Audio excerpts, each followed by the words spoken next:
Hi, I'm Violet, and this is Now and Then Stories.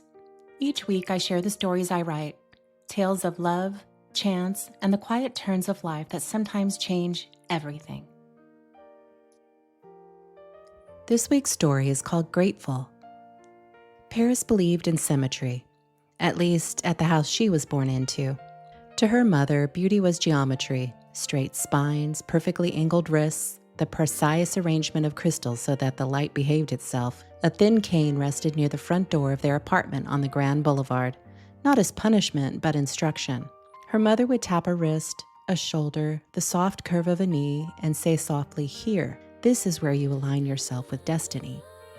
They enrolled Elise in the conservatory before she even knew her own handwriting.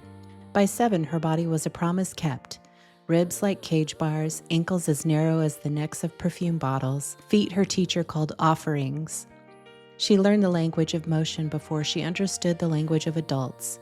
Bend, stretch, lift, release, arabesque. She learned to hold still while satin shoes were sewn to her feet and the ribbons pulled tight enough to make vows her skin couldn't keep. At 11, she discovered the secret Paris of the studio at dawn. Sunlight slid through the tall windows in a single oblong of fire, turning dust into galaxies. The pianist would tusk the keys softly and the music would wake in the corners of the room. When Elise stepped into first position, she could feel a current rise through the boards into her bones, something like gratitude, something like prayer. At 13, her body changed. Her hips declared themselves in the mirror, her chest lifted of its own accord, a new architecture no linen could disguise. Her waist widened, not from weakness, but strength. She grew like a tree, true to her design rather than her mother's drawing. Her teacher's mouth became a line. The cane tapped more often. Pull taller, stretch farther. You must tame what life insists upon. Elise tried. She starved herself of cherries in June, of bread that smelled like home. She stitched an extra ribbon into her bodice to persuade her breath to be smaller. She slept with her feet pressed against the wall to keep them obedient. In class, she worked twice as hard as the girls who stayed narrow. When the pianist changed tempo, she caught it instantly and carried it in her ribs like a small, frightened bird. But ballet is not only music and will. It is a door that accepts only one shape of key. And one gray afternoon, after the others had left, the teacher asked her to stay behind. "Elise," she said gently, "you have more music in you than most. You listen with your whole body." The softness in her eyes hurt worse than a reprimand. "But the company will not take you, not with this figure. The directors are clear." Elise stood very straight, as if posture might rewrite the verdict. "If I'm strong," she asked, "does shape matter?" "In this art," the woman said, "yes." Elise walked home past bakery windows stacked with pale cakes, past the opera house glowing with chandeliers like promises made to other girls, past a group of washerwomen whose laughter broke the afternoon open like a loaf of bread. She didn't cry until her door was shut behind her. Her body didn't feel like a betrayal. It felt like a living thing someone had asked to flatten into a drawing. Her mother responded with every solution control could offer. A stricter diet, broth that tasted like the ghost of food, a doctor with bitter tonics, a new teacher who believed discipline could save her soul. None of it changed the simple fact that her bones had chosen to belong to her. "Your cousin's engaged to a banker," her mother said one evening while aligning the silverware as if fortune could be arranged. "There are other futures." "In all of them," Elise said, "I'll still be dancing even if no one sees." Her mother sighed, not unkindly. She had wanted the comfort of a daughter who fit neatly into a frame. For a while, Elise was a ghost. She went to the theater and smiled when expected. She let a polite young man escort her around the lake and the city park and listened to him talk about law and summers at the coast. When he kissed her hand, she thought only of wind. It had more life in it than he did. Her body still woke at dawn. She stood barefoot in her room and let the first light slide down her spine until it became a kind of electricity. Gratitude found her there, quiet but insistent.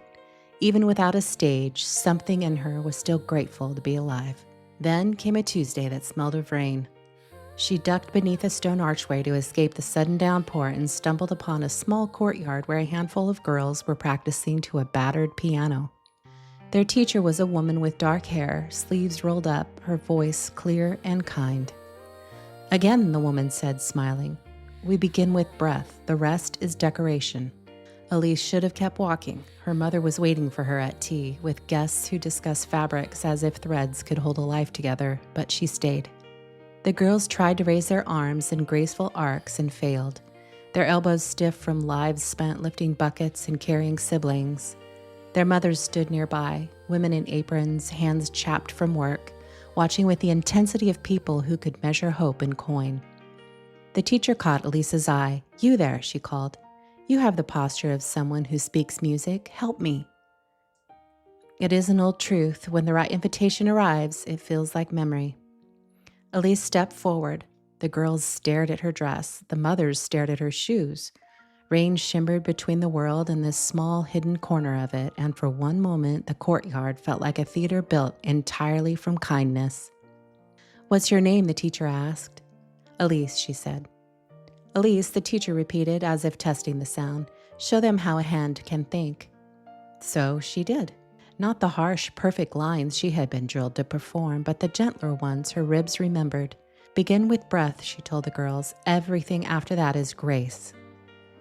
They followed, awkward, earnest, determined. The piano played a small waltz. A girl named Sophie found a curve in her shoulder that looked like courage rediscovered. "Again," Elise said, "we'll be gentle until strength remembers its name."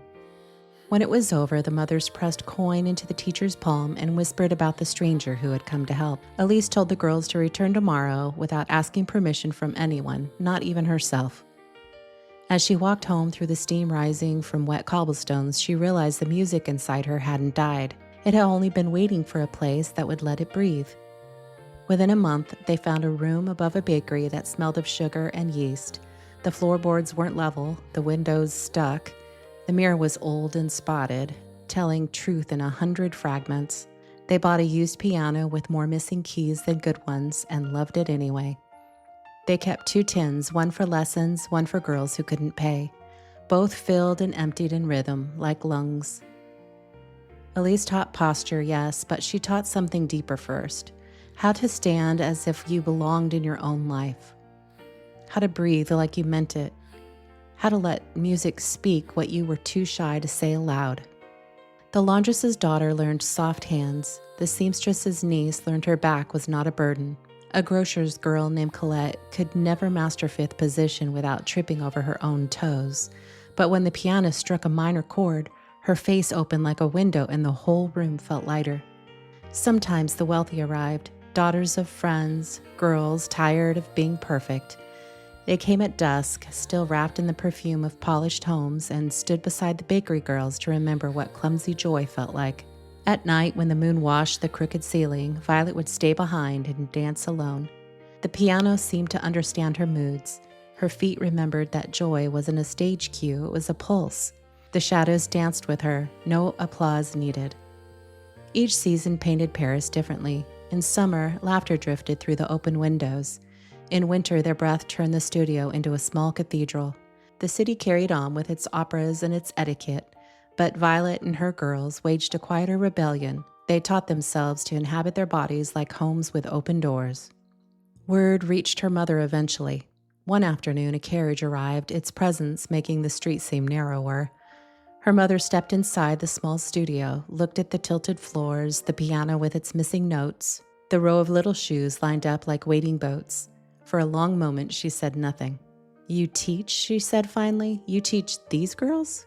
"I do," Elise replied. "And this is enough for you?" Her mother's eyes were sharp and gray as the river on a serious day. Elise wanted to tell her about Sophie's arms, about Colette's courage, and about the mothers who stood taller now that their daughters danced. She wanted to explain that enough appears only when you stop comparing your life to the one others imagined for you. Instead, she said simply, "It's more than enough." Her mother touched the piano's scarred edge, leaving a faint gleam of approval behind. Then, to Elise's astonishment, she sat on the bench and began to play the opening of a song they both knew. Her fingers were stiff, a little unsure, but honest. The girls crowded in the doorway, wide-eyed. A woman of her mother's refinement doing something so unguarded, it changed the air. Something in her mother's face softened, melting like butter near a fire. "I remember this," she murmured. When she left, she kissed Elise's cheeks. "Invite me to your next recital," she said. "I want to applaud what I once misunderstood." The recital came that spring. They hung white sheets as curtains, borrowed candles from the church, and closed the bakery early. The air smelled of sugar and nerves. The audience was a patchwork of mothers, grandfathers, and a few ladies from wealthier streets who forgot to fan themselves because they were busy crying. The girls didn't look like company swans. They looked like themselves, awkward at first, then radiant, catching rhythm as naturally as birds catch wind. When the pianist missed a note, they carried on. In the back row, Elise's mother clapped until her hands turned red. After the last candle was blown out and the air smelled faintly of smoke and something sacred, Elise stood alone by the window. Paris glittered below her like a stitched quilt of light. Her reflection met her gaze, older than the girl who once craved perfection, softer than the young woman who had tried to starve a dream down to size. She thought of her years at the conservatory, of the lessons in control, of the verdict that once broke her heart. It wasn't an ending after all, just a door she hadn't chosen to walk through. She placed her palm against the cool glass and listened. Music always. From the bakery's cooling racks, from carriage wheels on cobblestones, from the steady pulse inside her chest. "I'm grateful for the sound tonight," she whispered. The moon brightened. Shadows slid gently across the floor like old friends. The wrongs of her past felt rewritten, softer now, almost kind. In the years that followed, some of her girls made it to real stages. Others married bakers or wrote letters for those who couldn't, or stayed to teach the next group of girls who arrived with ankles like questions and hands like birds. They kept a jar on the piano marked for ribbons, and there were always enough ribbons. When the roof leaked, 3 fathers fixed it in the rain and stayed to dance afterwards, their boots leaving muddy prints in time with the waltz. Elise never became the ballerina her family had promised the world. She became something quieter and braver, a woman who opened windows before dawn, swept her studio floor, tied a child's shoe, and whispered, "Begin with breath." Her body bowed to no one now but the music. It wasn't a line anymore. It was a river. Sometimes a carriage passed, carrying a girl as slim and shining as a quill, and Elise wished her well. The world would always need its swans. But at night, when the last pair of shoes had gone home and the piano lid closed like an eyelid, she would turn the key, breathe in the leftover joy, and walk home through streets silvered with moonlight. Her heart kept time with everything she'd ever taught, girls' laughter, her mother's smile, the echo of her own quiet steps. She was grateful for all of it. Grateful that the life she'd been meant to live had fallen away like a costume after curtain call, and the life that fit her had been waiting, patient and kind. When she finally laid down to rest, Paris murmured around her like a river learning to sing. She could still feel the studio floor under her feet, still feel the pulse of small hands in hers, still hear the soft breath before the music began. She had not failed her destiny, she had rewritten it. And though the world might forget her name, Paris would always remember the woman who never stopped dancing. The end. Thank you for listening to Now and Then Stories with Violet. If this story spoke to you, I hope you'll stay a while. There are always more moments waiting to be found between now and then.